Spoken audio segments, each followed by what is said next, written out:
To that, we begin just east of Effingham. This is in Montrose, the area there. Roof of a home ripped off, windows blown out, even cars in the driveway totaled. There were also multiple other structures, all of them wiped away. Doug Crone has lived in this house his entire life and says he saw the tornado coming.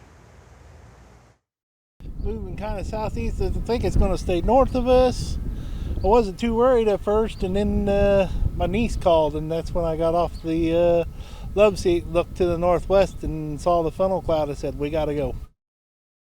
He says he took his wife and toddler into the storm cellar and had to crawl out the coal chute after the stairs were blocked. Now moving west in Effingham County, residents in Beecher City and Shumway also reeling from last night. This is some of the damage there at a farm.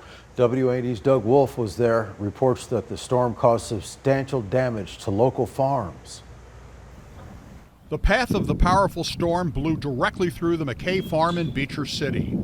Dan McKay was looking one way when it came up from behind him. Just really wicked storm.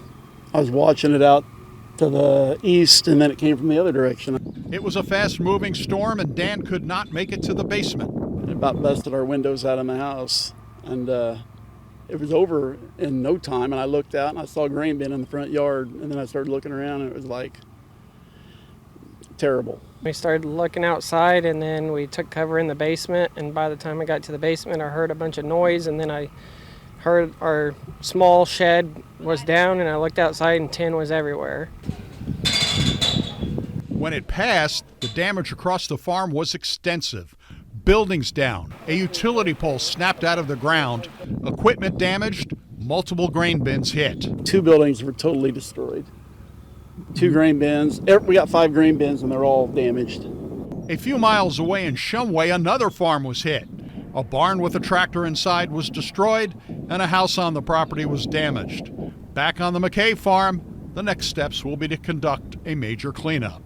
The heavily damaged building behind me has farm equipment inside. The entire building has to be taken down to get that equipment out. Despite the losses, Dan managed to provide a good laugh when I asked him if he was insured. Country Financial. In Beecher City, Doug Wolfe, WAND News. Yeah, I can laugh. Thankfully, no one on those farms in Beecher City or Shumway were injured.